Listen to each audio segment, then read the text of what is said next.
बिस्मिल्लाहिर्रहमानिर्रहीम। अस्सलामुअलैकुम नाज़रीन, आप देख रहे हैं शराज़ी स्टूडियो। मैं आपका मेज़बान हाफिज़ शिराज महमूद आपकी खिदमत में हाजिर हूँ।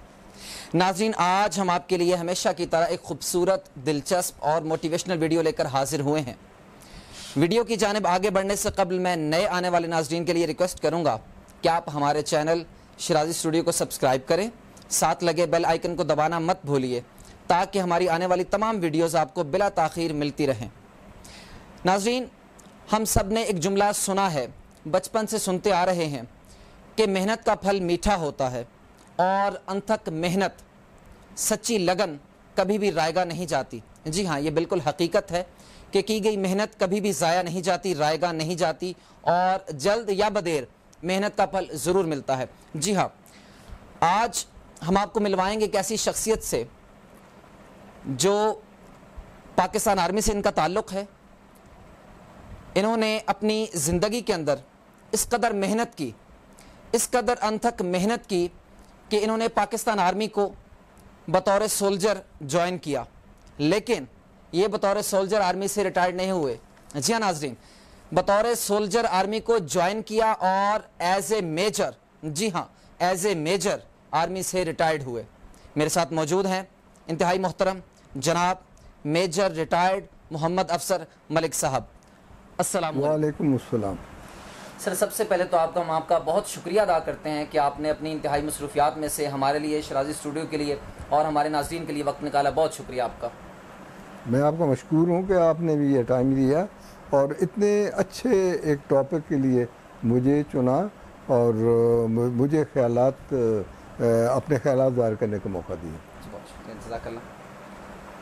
सर, सबसे पहले तो हम आपसे ये जानना चाहेंगे कि जब बतौर सोल्जर आपने पाकिस्तान आर्मी को ज्वाइन किया तो क्या उस वक्त भी ये बात आपके जहन में थी, ये गोल था कि मैंने ये टारगेट अचीव करना है, या कुछ अर्सा फ़ौज में गुजारने के बाद ये बात आपके जहन में आई कि नहीं, मुझे यहाँ से आगे जाना चाहिए?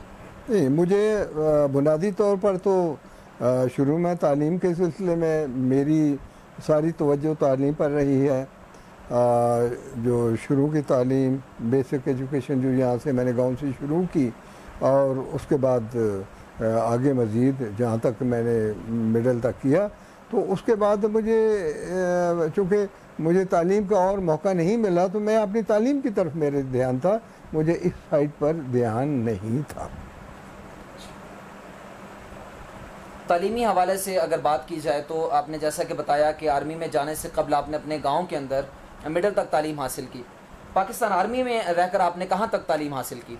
मैंने गांव में प्राइमरी तक तालीम हासिल की और उसके बाद हमारे उस वक्त के 60s के ज़माने में गवर्नमेंट मिडिल स्कूल खैरपुर हुआ करता था। उसके बाद हाई स्कूल दाखिले के लिए डलवाल या कलर कहार या चकवाल जाना पड़ता था। तो मैं उसके मिडिल के बाद मैं अपने घर के हालात की वजह से मैं उसको तालीम को जारी नहीं रख सका। तो मैं बाद में जब मैं 1963 में फ़ौज में गया तो वहाँ जाकर मुझे अपने अफसरान को देखकर, अपने बाला जो रैंक्स के लोग से उनको देखकर मुझे ज़हन में ख्याल आया कि क्या मुझे कोशिश ये नहीं करनी चाहिए? हाँ, नहीं करनी चाहिए। और मुझे वहाँ उस वक़्त से ख्याल आया और उस वक़्त से फ़हीम मैं ये कोशिश करता रहा कि मैं अपनी तालीम को बेहतर करूं और अल्हम्दुलिल्लाह मैं तालीम को बेहतर कर लिया। सर, सोल्जर मोहम्मद अफसर से लेकर मेजर मोहम्मद अफसर मलिक तक का सफ़र कैसा था? उस अनथक मेहनत, उस स्ट्रगल के बारे में हमारे नाज़रीन को प्लीज़ ज़रूर बताइए। हाँ, ये बड़ा दिलचस्प सफ़र था क्योंकि एक बंदे को अगर एक गोल अचीव करने के लिए एक बंदा गोल मुंतखब कर लेता है और उसके बाद मुश्किल से मुश्किल हालात में वो उस पर अमल जारी रखता है तो ये बड़ा दिलचस्प सफ़र होता है। लेकिन इसमें बहुत सारी मुश्किलात भी पेश आती है। मैं चूँकि सोल्जर था, मैं इन्फेंट्री सोल्जर था, अगरचे मेरी यूनिट बहुत अच्छी थी, नामी गिरामी यूनिट थी मेरी, लेकिन मैंने बुनियादी तौर पर अपनी कोशिश से मैंने अपनी कोशिश जारी रखी और उसमें मैंने मिडल से चूँकि मैं था और उस वक़्त मिडिल की अहमियत हुआ करती थी फ़ौज में। लेकिन उसके बाद मैंने आगे पढ़ने के लिए मैंने जो चूज़ किया वो ये था कि आर्मी स्पेशल, कि मुझे पता चला है कि मेरे सीनियर्स ने बताया कि आर्मी स्पेशल करोगे तो उसके बाद आपका वो एफए के बराबर हो जाएगा। तो मैं उसकी मैं कोशिश की, लेकिन दरमियान में साथ ही अपॉर्चुनिटी मुझे मिल गई कि मैं कर सकता हूँ एफए, क्यों ना मैं प्राइवेट तौर पर करूँ। तो मैंने जी एफए पास किया अच्छे नंबरों से, मेरे अफसरान अच्छे थे, मेरे जो साथी थे उन्होंने मेरी हेल्प की और अल्हम्दुलिल्लाह मैंने एफए किया। मैंने बीए भी पंजाब यूनिवर्सिटी से कर लिया और ये बहुत मुश्किल सफ़र था, बहुत दिलचस्प सफ़र था। मैंने रातों को पढ़ा है, मैं दिन को मैंने अपने पूरे फ़राइज़ अंजाम दिए हैं, मैंने रातों को पढ़ा है, मैंने सिपाही से लेकर हवलदार तक का ये मेरा सफ़र है और ये सफ़र बहुत ही दिलचस्प सफ़र था जो जारी रहा। और अल्हम्दुलिल्लाह मैंने बीए कर लिया और उसके बाद मैं इस काबिल हो गया कि आइंदा अगले सफ़र के लिए जो मैंने चुना था मैं उस तरफ आगे अपना सफ़र जारी रख सकूं। उसके बाद यानी हवलदार तक आपने तालीम को जारी रखा, उसके बाद आपने कमीशन अप्लाई किया? जी, मैं हवलदार तक मैंने अपनी तालीम जारी रखी और मैं पहले भी कहा है कि मैं अपने दोस्तों को बहुत मशकूर हूँ जिन लोगों ने मेरी इखलाकी हेल्प की। अपनी ड्यूटीज़, अपने फ़राइज़ में मैंने कोताही नहीं की।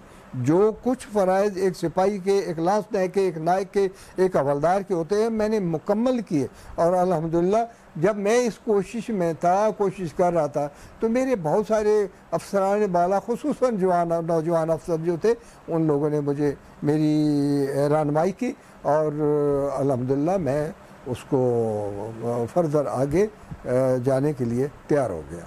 यानी सर ये कहना बेजा ना होगा कि आपने पाकिस्तान आर्मी में जाने के बाद रातों को पढ़ा, दिन को पढ़ा, मोर्चों में बैठकर भी आपने पढ़ा, ये कहना बेजा ना होगा? जी अल्हम्दुलिल्लाह ये सच्ची बात है जो आपने कही है।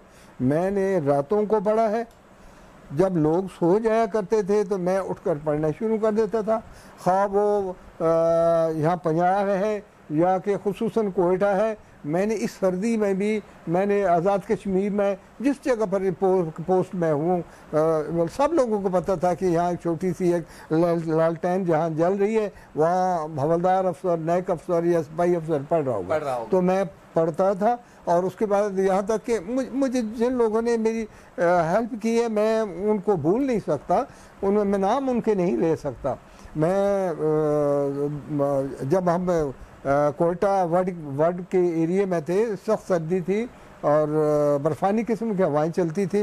लोग बाकी जो है वो एक बड़े टेंट में मेरी प्लाटून रहती थी, मैं हवलदार था और मुझे इजाज़त दी गई थी कि आप ज़मीन खोद कर नीचे अपना वो बिवक बना लें, आप इलादा रहें, आप इलादा पढ़ें, ड्यूटी अपने दें, अपना पढ़ें। मैं पढ़ता था और अल्हम्दुलिल्लाह एक दिन में ऐसा भी हुआ कि मैं अंदर पढ़ रहा था, मैं अपनी, चूँकि मैंने डिक्शनरी से पढ़ा है, मेरे उस्ताद वो डिक्शनरी ही है, मेरे अखबार हैं या कोई रिसाले हैं जो मैं पढ़ता था जिनसे मैंने कुछ हासिल किया।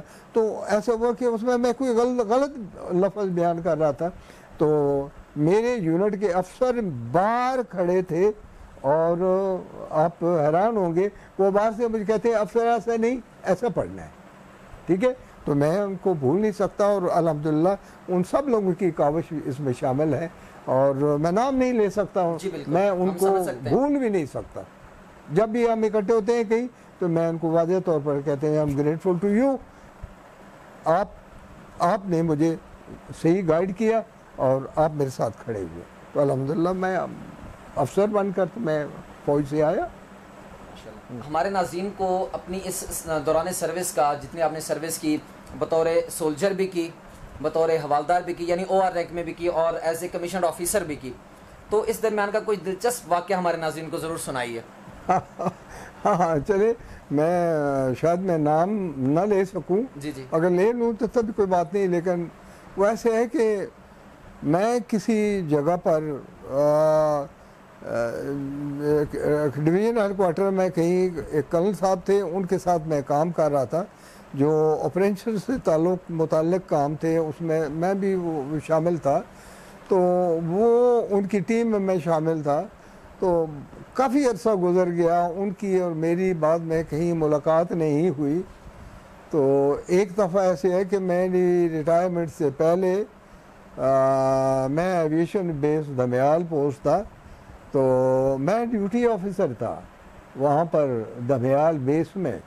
तो वहाँ मेरी ड्यूटीज़ में ये भी फ़राइज़ में शामिल था कि जो VIPs आते हैं उनको रिसीव करना।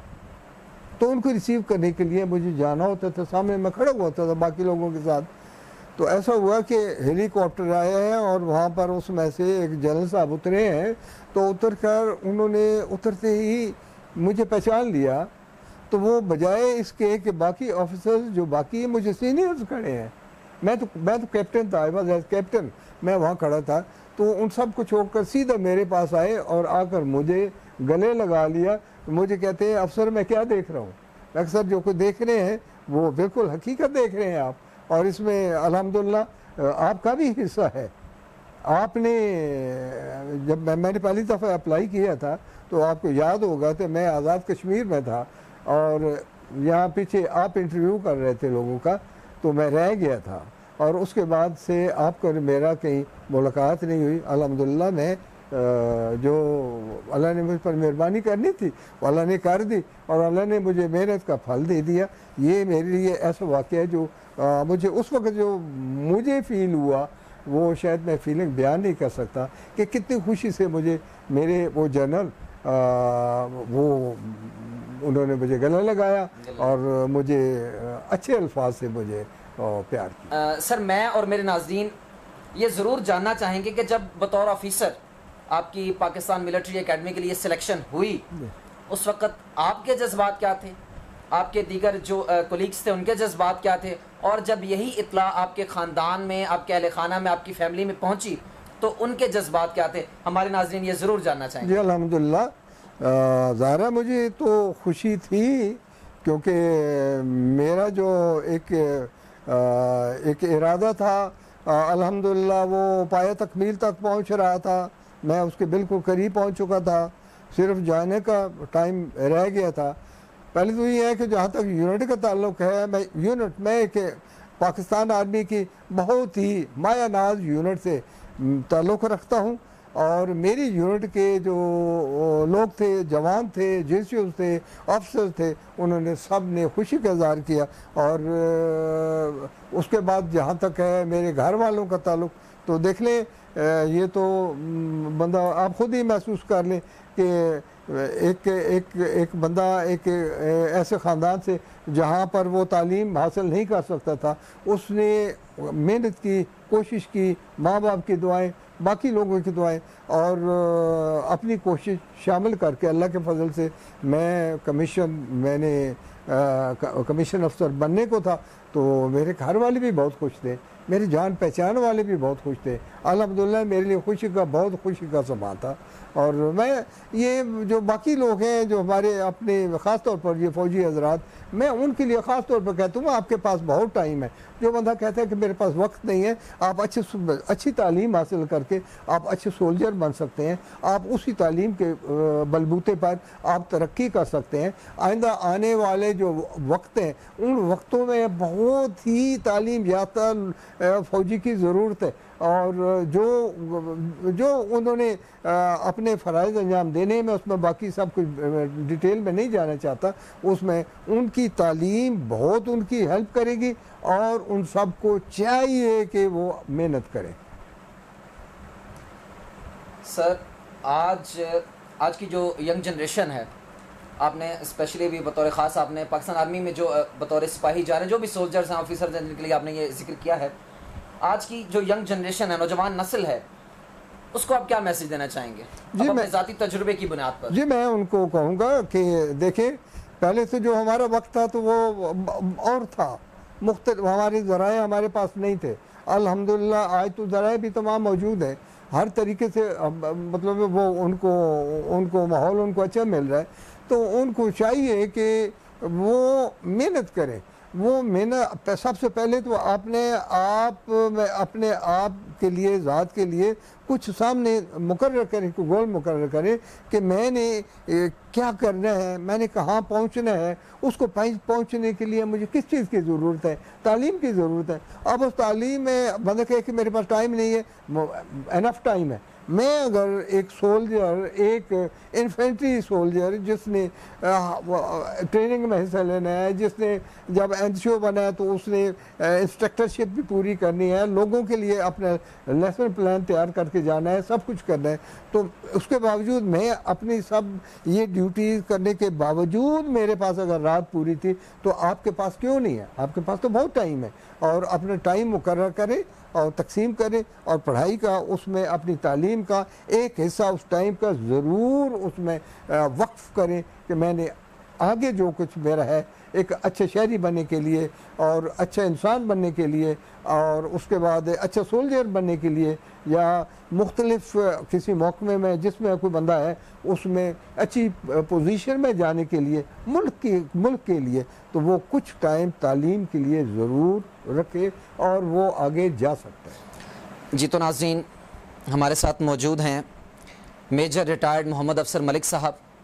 आपने इनकी बातें सुनी, बहुत ही ज़बरदस्त इन्होंने अपनी ज़िंदगी का एक मुख्तसर अल्फाज में तज्ज़िया किया है, अपनी सारी सर्विस का, अपनी इस कामयाबी का, कि बतौर सोल्जर आर्मी को ज्वाइन करके ये आर्मी से एज ए मेजर रिटायर्ड हुए। ये सब इनकी मेहनत का, अनथक मेहनत का नतीजा है। इनकी काबिलियत का भी इसमें अमल दखल है और इनकी मेहनत सबसे ज़्यादा इसमें अमल दरामद का अमल दखल है। नाज़रीन, इसी तरह इनकी ज़िंदगी से हमें ये सबक मिलता है कि ज़िंदगी की किसी भी फील्ड में, किसी भी शोबा है ज़िंदगी में, अगर हम मेहनत का दामन हाथ से नहीं छोड़ते, अगर हम सच्ची लगन और जज्बे से मेहनत करते हैं, तो इंशाअल्लाह अल्लाह ताला की ज़ात हमें उस मेहनत का फल अता करती है। नाज़रीन, इसी के साथ हमें इजाज़त दीजिए। कैमरामैन सुल्तान शिराजी के साथ आपका मेज़बान हाफिज़ शिराज महमूद, शिराजी स्टूडियो। अल्लाह हाफिज़।